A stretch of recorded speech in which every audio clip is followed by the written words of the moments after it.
Kung isa kang security guard o kaya isa kang rescuer mga amigo, ito yung perfect na flashlight para sa'yo. Lalong-lalo na mga amigo kapag gabi, kapag nagre-rescue tayo o kaya nagbabantay tayo mga amigo bilang isang security guard.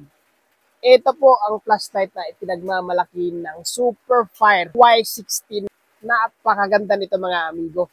Dahil po long range po yung flashlight na to. Tingnan nyo mga amigo yung mode ng kanyang flashlight. Ito po yung kanyang low light mga amigo.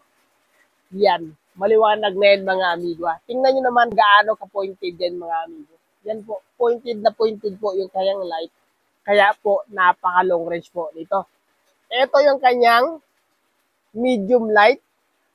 Malakas mga amigo. At ito yung kanyang high na sobrang lakas po. At meron po itong blinker mga amigo.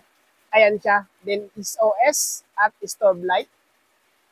Ayan. Para po sa emergency purposes. Yan po yung kanyang low light.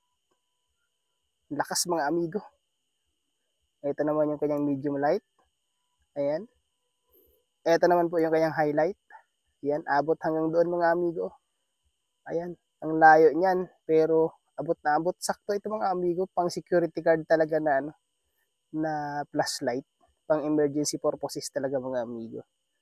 Ang kanyang SOS light at saka strobe light mga amigo. Yung battery nito mga amigo ay 21,700 po yung kanyang size at 4,000 milliampere po o 4,000 mAh po. Kaya po matagal po itong mga lobat mga amigo. At kapag i-charge mo naman po yung battery, iikot lang po natin ng ganyan. Dito po natin i-charge po mga amigo. Ayan siya. Baka gusto mong bumili amigo, ilalagay ko yung link dyan sa basket.